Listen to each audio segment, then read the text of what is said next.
제가 요청받은 네 번째 주제, 구원에 관해서입니다. 구원. 정말 핵심 중에 핵심이고 또 반대로 기본 중에 기본입니다. 얼마나 중요한지 몰라요. 그리스도인이 믿음으로 구원받는다는 것은 아주 명확합니다. 한국교회가 굉장히 강조해 왔기 때문에 우리 모두 믿음으로 구원받는다는 것에 대해서 아무런 이견이 없죠. 아주 잘 믿고 계실 줄 믿습니다.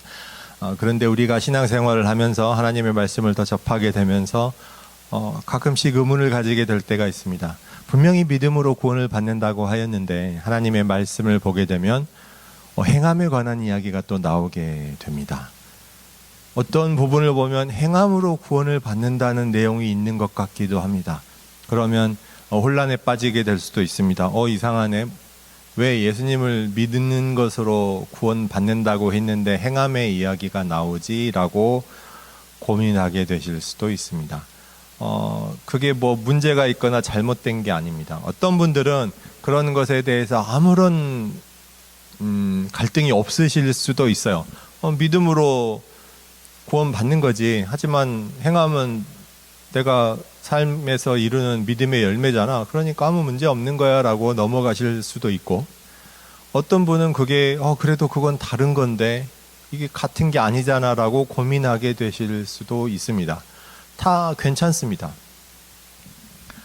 어떤 분은 아무 생각 없이 갈등이 없기도 하고 어떤 분은 굉장히 고민하는 가운데 은혜를 받기도 합니다.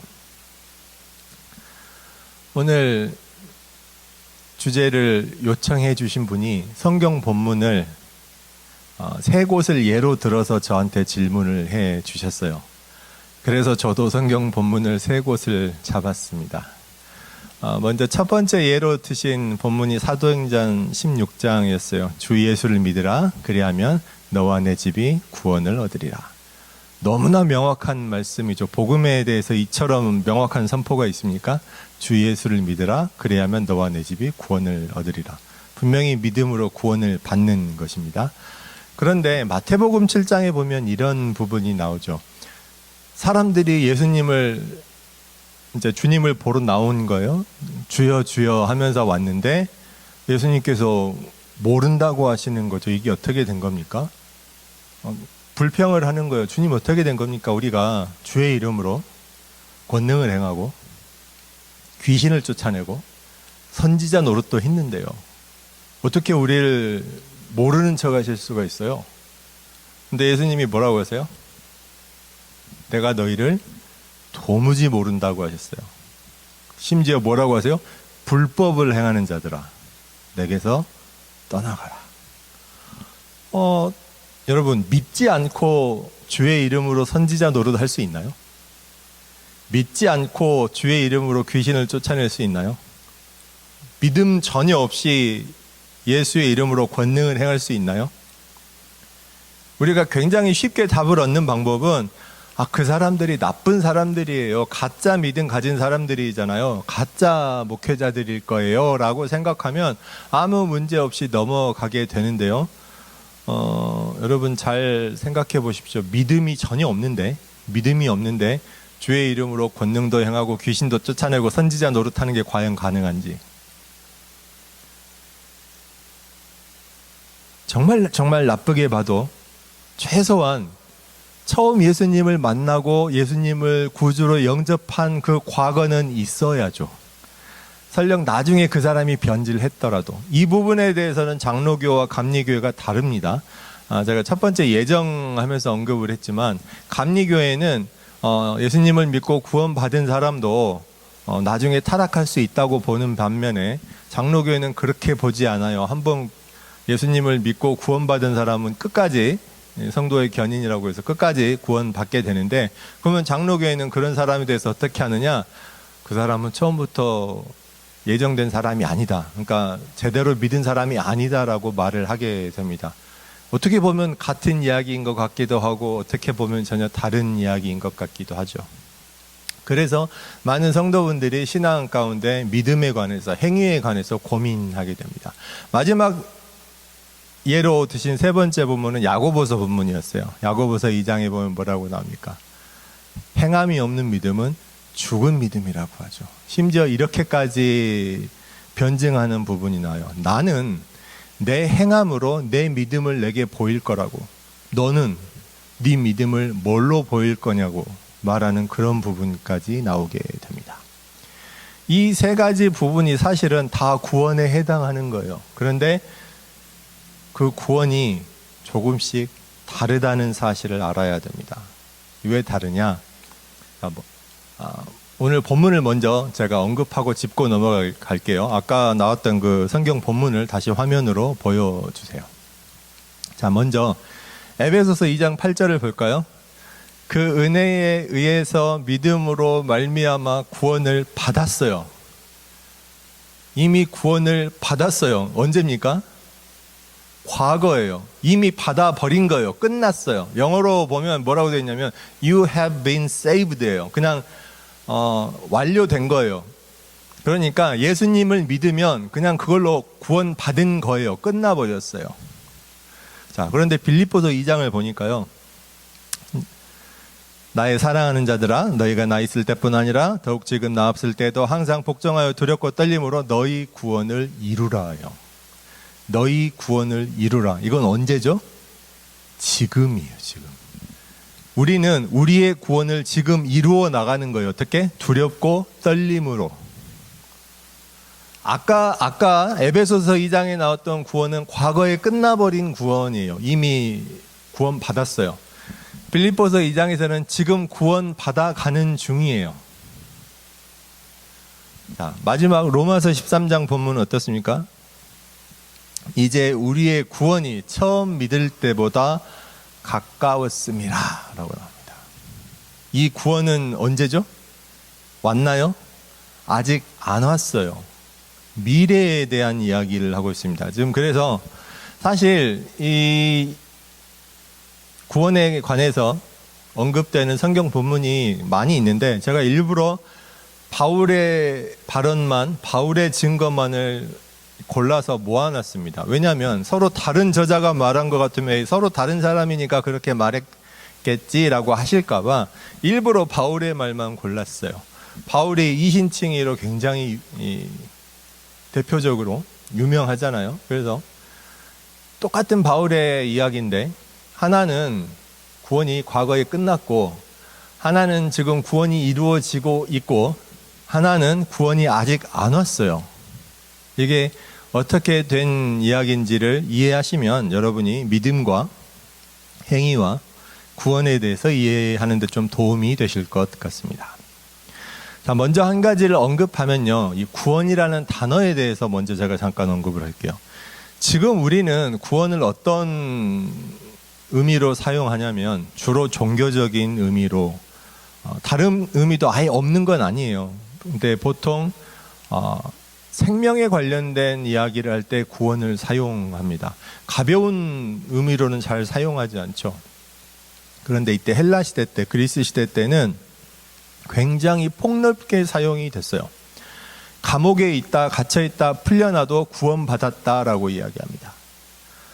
노예로 있다가 해방돼서 자유인이 돼도 구원받았다라고 이야기를 합니다. 내가 굉장히 빚을 많이 지고 있다가 드디어 그 빚을 다 갚았어요. 그래도 구원받았다라고 합니다. 내가 사회적으로 굉장히 좀 지위가 떨어져서 사람들한테 비난을 받고 있다가 억울한 일이 풀렸어요. 내가 이제 드디어 내 누명이 벗겨지고 내가 억울한 입장이 풀리게 됐어요. 그런 것도 구원받았다라고 할 수 있습니다. 정치적으로 굉장히 탄압을 받아서 한쪽에 몰려 있다가 상황이 역전돼서 권력을 잡게 됐어요. 그런 것도 구원받았다라고 표현할 수 있습니다. 그러니까 지금보다 훨씬 더 폭넓은 입장에서 사용된다라는 것을 기억하시고, 물론 영적인 의미로도 종교적인 의미로도 사용됩니다. 하나님께서 우리를 구원하셨다. 예수님께서 십자가에서 생명을 내주심으로 우리를 구원하셨다라는 의미로도 당연히 사용되지요. 하지만 그때 당시 사람들에게는 훨씬 더 넓은 의미로 사용되었다라는 것을 기억하시고 이 구원을 좀 나누어서 살펴보셔야 되겠습니다. 자, 화면을 넘겨봐 주세요. 제가 저렇게 세 가지 단어를 썼는데요. 처음에 에베소서에 나왔던 이미 받은 구원 있죠.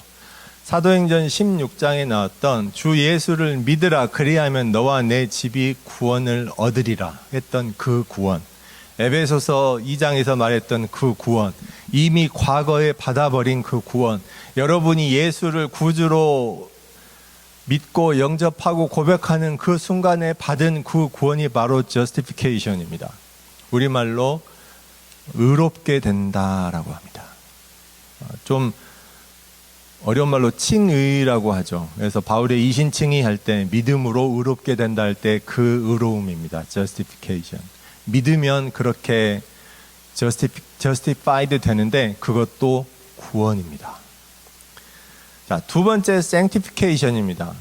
이건 뭐냐? 우리말로 하면 성화라는 단어를 쓰는데요. 사실 그거 현대어에서 거의 안 쓰잖아요. 교회에서 흔하게 가장 많이 표현하는 거 저도 굉장히 많이 쓰는 말인데 주님과 동행한다라는 표현을 많이 쓰죠. 우리가 이 땅에 살아가면서 그냥 사는 게 아니라 주님의 말씀 가운데 주님과 동행하면서 살아가는 것. 그게 성화된 삶, sanctification입니다. 이것도 구원입니다. 그런데 이 앞에 justification과 sanctification은 따로 떨어뜨려 생각할 수 없는 거예요. 같이 가는 겁니다. justification만 있고 sanctification이 없는 경우가 불가능한 건 아닌데 거의 없어요. 그런데 사람들이 많이 이제 헷갈리게 되는 이유가 뭐냐면 아주 유명한 케이스가 성경에 하나 있거든요. 그게 뭐냐면 예수님께서 십자가에 못 박히실 때 옆에 또 다른 죄인이 있었잖아요. 한 사람은 부인하고 한 사람은 예수님을 믿는다고 했더니 예수님이 뭐라고 하셨냐면 오늘 네가 낙원에 있다라는 말씀을 선포하세요. 그 사람은 justified 된 거예요. 그런데 문제는 어때요? 바로 십자가에 못 박혀 죽었으니까 그 사람에게는 sanctified 될 만한 시간이나 삶이 없죠. 그냥 justified 되고 바로 죽은 거예요. 사실 이게 우리가 부러워할 만한 게 아니고 좋은 게 아닌데 인류 역사상 딱 한 번 일어났던 그런 일인데 사람들은 이상하게 이걸 부러워한단 말이에요. 왜냐? sanctification에 대해서 불안한 거예요. 예수님을 믿는다는 거에 대해서는 그렇게 많이 불안하지 않아요. 내가 예수님을 입을 열어서 구주로 시인하고 믿는다. 믿은 것 같아요. 여기에 대해서 불안한 분은 그리 많지 않은데 세상을 살아가면서 나는 예수님을 믿고 사는데 왜 이렇게 삶이 어렵지? 혹은 왜 나는 이렇게 항상 죄를 반복해서 다시 짓지? 분명 주님 앞에 회개하고 나서 다시는 죄 짓지 말아야 했는데 왜 다시 집에 돌아가서 똑같은 죄를 반복하지? 혹은 성도로서의 내 삶을 돌이켜 봤을 때 그렇게 막 엄청나게 훌륭해 보이는 게 아니란 말이에요. 막 고민하고 번민하게 돼요. 왜 나는 그리스도인의 향기가 잘 묻어나는 것 같지 않을까? 하나님께서 온전히 거룩하신 것처럼 우리도 거룩해야 되는데 왜 나는 이렇게 거룩한 삶을 살지 못하는 거야? 이런 고민을 하게 되면서 불안해지는 거예요. 어디로까지 가게 되느냐? 내가 과연 구원받은 게 맞을까? 내가 구원받았나? 이런 것들을 부채질하는 게 있죠. 간혹가다 어떤 목사님들이 어떤 의도를 가지고 질문하실 때가 있어요.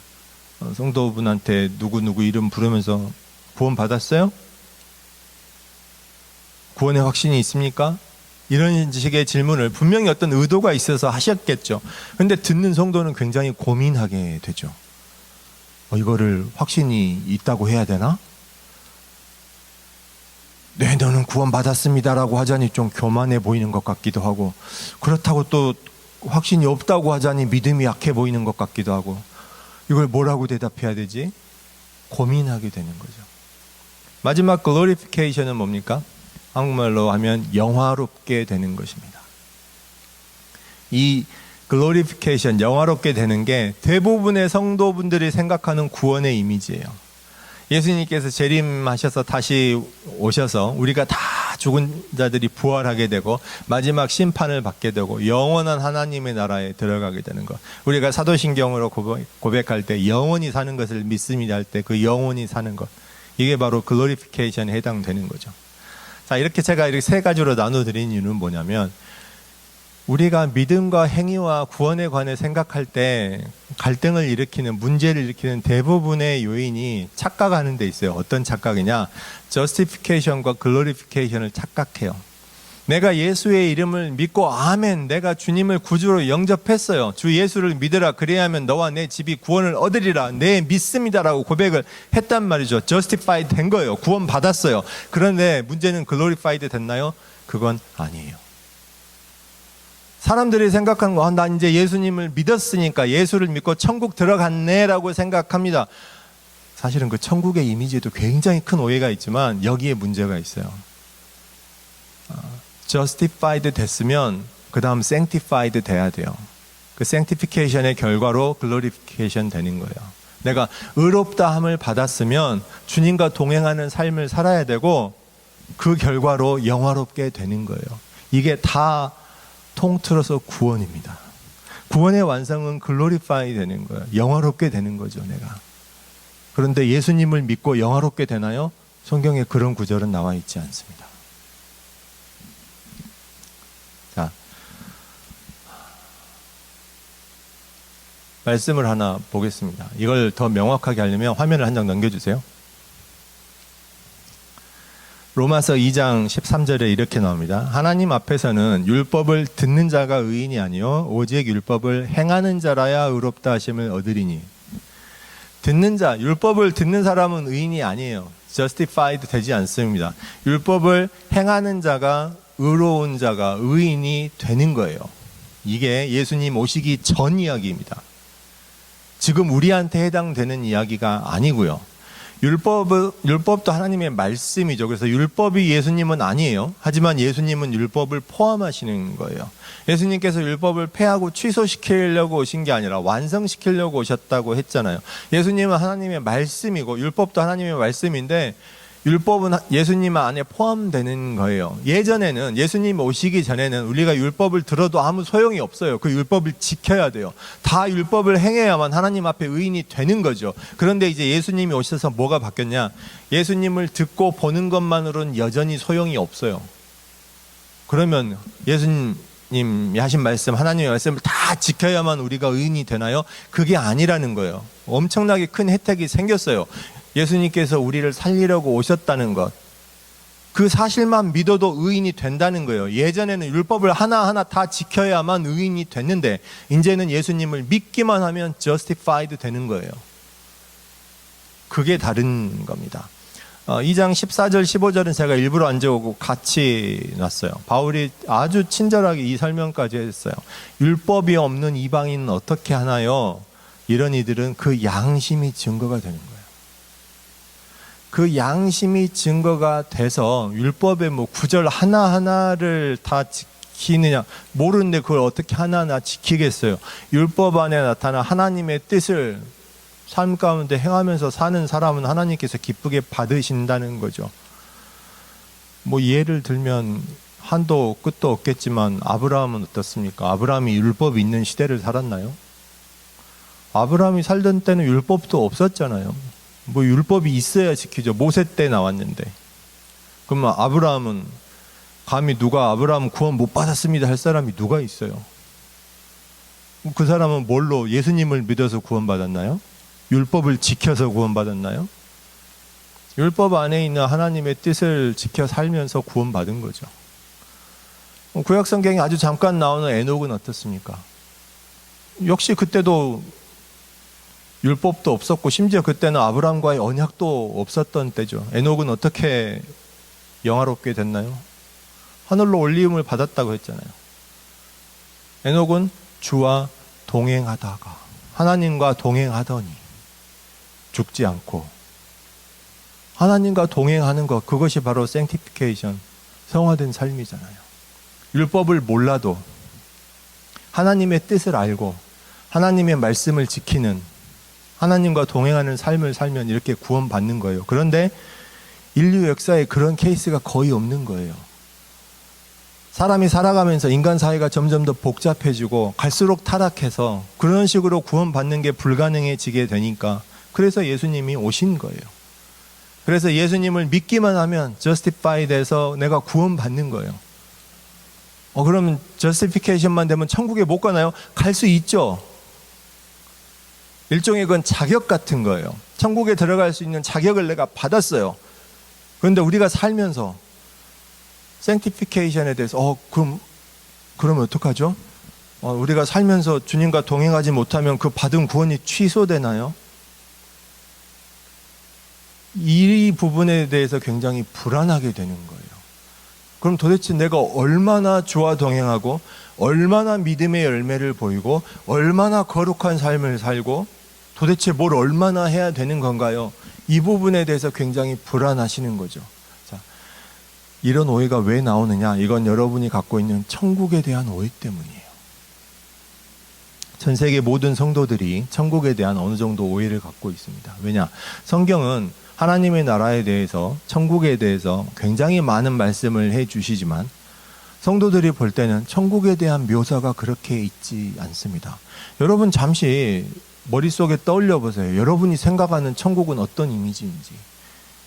예수님 재림하신 후에 우리가 영원히 산다고 고백하는 천국이 어떤 곳인지 머릿속에 떠올려 보세요. 명확하게 막 확 오시는 게 있어요?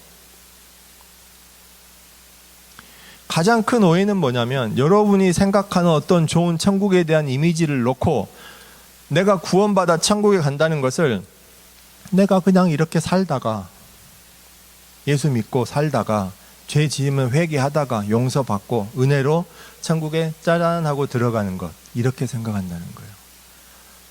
절대로 크나큰 오해입니다. 그렇게 되지 않습니다. 절대로.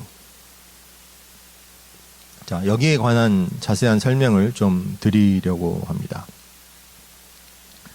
천국은, 사실 천국을 제가 성경에 굉장히 자세히 나와 있다고 했는데 복음서 넷 중에서 하나님 나라에 대해서 굉장히 자세히 설명한 복음서가 마태복음서입니다. 마태복음에 보게 되면 하나님의 나라는 하면서 이런 설명이 쭉 나오게 돼요. 그런데 우리는 그걸 보면서 천국이라고 생각하지 않아요. 이건 그냥 하나님의 말씀이구나 하고 그냥 휙 점프해서 넘어가요. 그리고 앞으로 내가 살게 될 천국의 모습이 이렇다고는 잘 생각하지 않는 거예요. 근데 사실은 마태복음의 그 말씀이 하나님의 나라에 대해서 설명하는 그 말씀이 앞으로 우리가 가게 될 천국이고 앞으로 우리가 살게 될 천국입니다.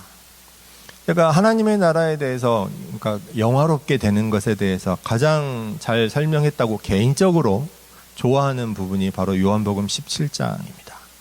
요한복음 17장을 보게 되면 예수님께서 영화롭게 된다는 것에 대해서 제자들에게 마지막 유언처럼 정말 자세하게 스스로의 진솔한 감정을 드러내시면서 정말 좀 제가 극단적으로 오버해서 표현하면 피를 토하는 심정으로 설명하시는 것처럼 그렇게 나와 있어요. 영화롭게 하소서. 다시 또 나를 영화롭게 하소서. 내가 아버지를 영화롭게 하였나이다. 이게 천국에 대한 핵심 중에 핵심이고 비밀 중에 비밀이에요. 이 글로리피케이션 된다는 거는 내가 그냥 이대로 내가 살면서 천국에 딴 들어가는 게 아니라 하나님께서 나를 영화롭게 하시는 거고 그 이유는 내가 하나님을 영화롭게 했기 때문이에요. 이 관계의 비밀이 있는 겁니다. 그리고 요한복음 17장 전체의 내용을 보게 되면 그렇게 영화롭게 되는 것에 대한 내용이 있어요. 그게 천국에 대한 가장 큰 핵심이죠. 그러면 우리가 이 땅을 살아가는 과정이 하나님 앞에 보여드릴 제 믿음의 열매가 부족하면 어떡하죠? 제 구원이 취소되나요? 성화된 삶이 부족해지는 건가요? 주와 동행하지 못하게 되는 건가요? 불안하는 것은 마치 우리가 세상에서 겪는 어떤 시험 같은 걸로 생각하기 때문이에요. 결승선이 있는 거죠. 천국이라는 결승선이 있고 온 세상의 모든 수많은 그리스도인들이 살아가면서 경쟁하는 거예요. 그 천국이라는 결승점을 놓고 그래서 마치 하나님한테 평가받는 것처럼. 그래서 예수님 재림하시면 심판하시는 거죠. 그래 너는 합격 천국, 너는 불합격 탈락. 그게 아니거든요. 심지어는 하나님께서 주신 비유마저도 그런 식의 생각하는데 이용해버려요. 마치 달란트의 비유를 가지고 그래 착하고 충성되는 종아 잘하였도다. 너는 많이 남겼구나 합격. 악하고 게으른 종아 너는 탈락. 우리가 세상에서 살아가는 삶을 그런 식으로 생각하는 건 정말로 큰 오해입니다. 달란트 비유는 그런 뜻이 아니에요.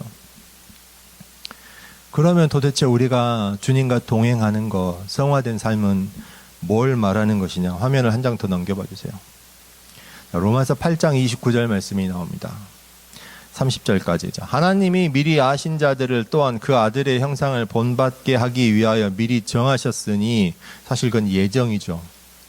근데 예정의 목적이 나와버렸어요. 아들의 형상을 본받게 하기 위해서. 이는 그로 많은 형제 중에 맏아들이 되게 하려 하심이라. 예수님께서 독생자이신데 이제 독생자가 아니라 예수님을 장자로 만드신대요. 큰아들로 만드시겠다는 거예요. 어떻게? 우리를 입양하셔서. 복음서에서 우리가 하나님을 어떻게 부를 수 있게 됐다고요? 아바, 아버지라고 부를 수 있게 됐다고요. 그게 핵심인 거예요. 하나님께서 우리를 미리 정하신 거예요. 뭘 위해서? 아들의 형상을, 예수님을 본받게 하는 게 그 목적이라는 거죠. 우리가 이 땅에서 살아가는 성화된 삶, 주님과 동행하는 것은 우리가 막 평가받고, 너 왜 믿음의 열매가 이거밖에 안 돼? 탈락. 너 이만큼 믿음이 절반밖에 안 찼네? 너도 부족해. 탈락. 너는 충분히 넘었구나. 합격이다. 이런 게 아니에요. 우리가 살아가는 삶은, 성화된 삶은, 주님과 동행한다는 건 뭐냐면 예수님을 닮아가는 삶이에요. 그래서 30절에 보면 이렇게 나오잖아요. 미리 정하신 그들을 또한 부르시고, 부르신 그들을 의롭다 하시고, 의롭다 하신 그들을 또한 영화롭게 하셨느니라. 사실은 이 구원의 완성 다 말씀하시는 거예요. 우리는 부르심을 받았고, 예수님을 믿음으로 의롭게 되어서 천국 들어가는 자격을 얻은 거죠. 그리고 영화롭게 될 거예요. 그 과정 가운데 주님과 동행하는 게 있는 거죠. 예수님을 닮아가는 삶을 통해서. 내 삶의 열매로 주님 나 이만큼 했습니다. 결과물을 내어놓는 게 아니라 내가 예수님을 닮아가는 삶을 통해서 성화되고 마지막 하나님 앞에 영화롭게 되고, 또한 그걸 통해서 하나님을 영화롭게 하는 그 삶이 우리 그리스도인이 마땅히 살아가야 하는 삶입니다. 그래서 천국에 대한 이미지를 가지시는 게 굉장히 중요합니다.